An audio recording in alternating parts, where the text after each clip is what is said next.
Good morning बच्चों, कैसे हैं आप लोग।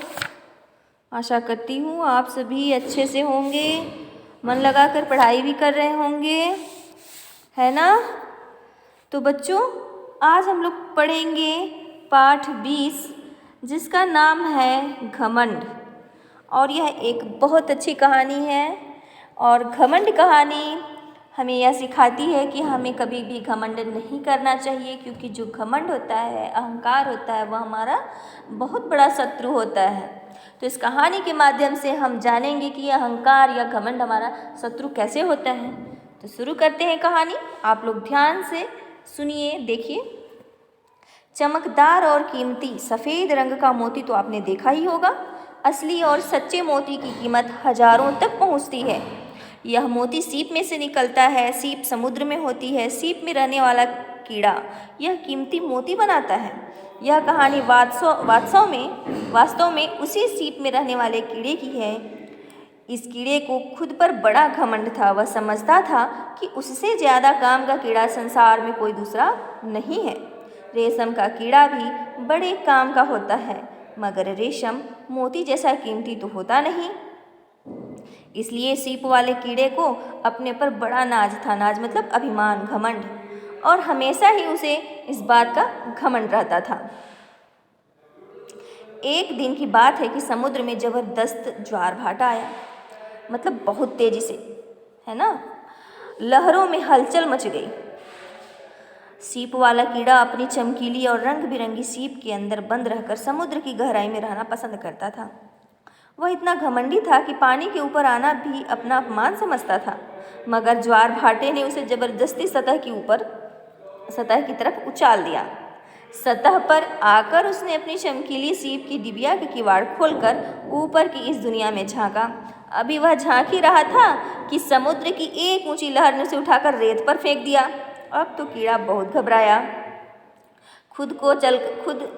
खुद चलकर वह दोबारा पानी में नहीं जा सकता था, मगर समुद्र की लहरें उसे बार बार आकर छूती थीं। उसे बड़ा क्रोध आ रहा था कि पानी से दूर होने के बावजूद पानी उसे बार बार आकर छूता तो है, लेकिन लहर इतनी जोरदार नहीं आती कि उसे अपने साथ बहाकर समुद्र में ले जाती। समुद्र के किनारे उगे हुए पेड़ पर एक कौवा बहुत देर से उसकी बेबसी पर गौर कर रहा था। वह तेजी से उड़कर सीप के पास आ बैठा और अपनी नुकीली चोंच से सीप को ऊपर से खटखटाते हुए बोला, अरे कोई अंदर है? अरे कोई है अंदर? दरवाज़ा खोलो। कौन शैतान हमें परेशान कर रहा है? घमंडी कीड़े ने अंदर से चिल्लाकर पूछा। कौवा बोलता है, मैं शैतान नहीं हूँ, दरवाज़ा खोलकर बाहर तो आओ। तो फिर वह कहता है, क्यों आऊँ बाहर? फिर कौवे ने प्यार भरी आवाज़ में उत्तर दिया, अरे जरा बातें करेंगे और क्या। तो वह कहता है, सीप वाला कीड़ा, मैं तुम्हारी तरह बेकार हूँ क्या? जाओ, मैं नहीं आता। मैं इस समय एक मोती बनाने में जुटा हूँ। तुम जैसे काले कलूटे जानवर से बातें करना मैं अपनी शान के खिलाफ समझता हूँ। शान मतलब गौरव।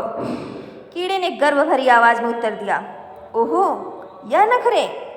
कौवा हंसा। अरे भाई, मैं तुमसे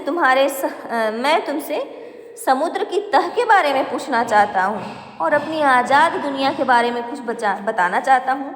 वह बोलता है, क्यों? तो वह कहता है, इसलिए कि मुझे साइंस में दिलचस्पी है। यूनिवर्सिटी की छत पर मेरा घोंसला है। चूँकि मैं साइंस के प्रोफेसर का लेक्चर सुनता रहता हूँ, इसलिए मुझे साइंस अच्छी लगती है।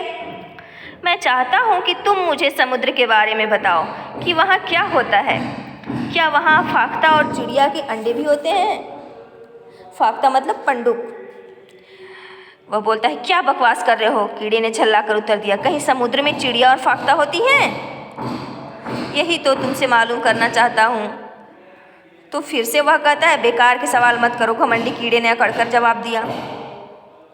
समुद्र में मेरे ही जैसी लाखों और करोड़ों सीपियाँ बिखरी हुई हैं, मगर मैं उन सबसे महान हूँ। क्या कहता वह कि बहुत सारी सीपियाँ हैं, लेकिन मैं उन सबसे श्रेष्ठ हूँ, महान हूँ। इसलिए कम दर्जे की सीपियों से बातें नहीं करता। मतलब श्रेणी, कम श्रेणी, जो नीचे की श्रेणी है ना, उन सीपियों से मैं बातें नहीं करता हूँ। वहाँ रंग बिरंगी मछलियाँ हैं, अद्भुत पौधे हैं, और बस। हाँ, मगर तुम जैसे बेवकूफ़ और मूर्ख जानवर बिल्कुल नहीं है। कितना आकड़ू था, सोचो कैसे जवाब दे रहा है वो उसे। मैं मूर्ख कहने का बुरा नहीं मानता, वैसे मैं मूर्ख नहीं हूँ, मैं तो कौवा हूँ, सयाना कौवा। कौवे ने हंसकर कहा। मगर तुम इस कोठरी में बंद रहकर क्या कथा बाँच रहे हो यार, कृपया बाहर आओ। तो वह कहता है, यार। कीड़े ने नफरत से कहा, यह यार क्या होता है, तुम्हें बात करने की भी तमीज़ नहीं है, और तुम तो यूं बातें कर रहे हो जैसे तुम ही समुद्र के राजा हो। कीड़ा कहता है। वह बोलता है, बेशक मैं मोती बनाता हूँ और समुद्र मेरी ही वजह से मशहूर है। कीड़े ने उत्तर दिया।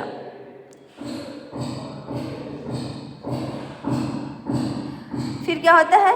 वह बोला, फिर तो मैं तुम्हें जरूर देखूंगा। कौवे ने कहा लगाया, ऐसी अद्भुत चीज़ तो मैंने आज तक नहीं देखी। तुम मुझे चीज़ कहते हो? मैं मोती बनाने वाला कीड़ा हूँ, सीप का कीड़ा। वही सही, मगर हे महाराज, बाहर तो आइए, दर्शन तो दीजिए। कौवे ने मजाक उड़ाया। नहीं नहीं नहीं, दरवाज़ा नहीं खुल सकता, मैं मोती बनाने में जुटा हूँ। मोती फिर बना लेना, दरवाज़ा तो खोलो। मैं मामूली सा गरीब कौवा तुम जैसे कीमती मोती बनाने वाले बड़े कीड़े को देखना चाहता हूँ। मैं मोती भी देखूंगा, मैंने आज तक मोती नहीं देखा। वह फिर बोलता है, एक बार कह दिया कि दरवाज़ा नहीं खुल सकता, अगर तुम खुद को सयाना समझते हो तो दरवाज़ा खुद ही खोल लो। कीड़े ने व्यंग भरी हंसी से कहा, क्योंकि वह जानता था कि कौवा सीप का ढकना किसी तरह भी नहीं खोल सकता। अच्छा, यह बात है, कौवे ने क्रोध से कहा। मैं तुम्हें अपना सयानापन दिखाता हूँ, अब जो कुछ भी होगा उसका दोष मुझे मत देना। इतना कहकर कौवे ने जल्दी से सीप को अपनी चोंच में पकड़ा और फिर एकदम से उड़ गया। ऊंचा और ऊंचा, बहुत ही ऊंचा। जल्दी ही वह उस जगह पहुंच गया जहां कठोर चट्टानें थीं। उड़ते उड़ते उसने बड़ी ऊंचाई से ताककर वह सीप एक चट्टान पर फेंक दी और फौरन नीचे उतरने लगा। सीप चट्टान से टकराकर चूर चूर हो गई। कौवे ने सबसे पहले तो जल्दी से मोती बनाने वाले कीड़े को अपनी चोंच में दबाया और फिर एक झटके के साथ उसे निगल गया, और उसके बाद मोती को देखा जो लुढ़कता जमीन की ओर जा रहा था। उसे देखते देखते मोती चट्टान से लुढ़क कर गड़ाप से गाय के गोबर में जाकर धंस गया।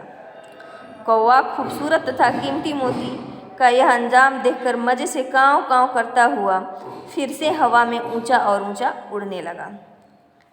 तो बच्चों, इस कहानी के लेखक सिराज अनवर हैं। तो इसलिए बच्चों, हमें घमंड नहीं करना चाहिए। घमंड का जो परिणाम होता है वह बहुत ही बुरा होता है। इसलिए इस कहानी से शिक्षा मिलती है बच्चों कि आप लोग अपने जीवन में कभी भी घमंड नहीं करेंगे, क्योंकि अहंकार हमारा सबसे बड़ा शत्रु है। धन्यवाद।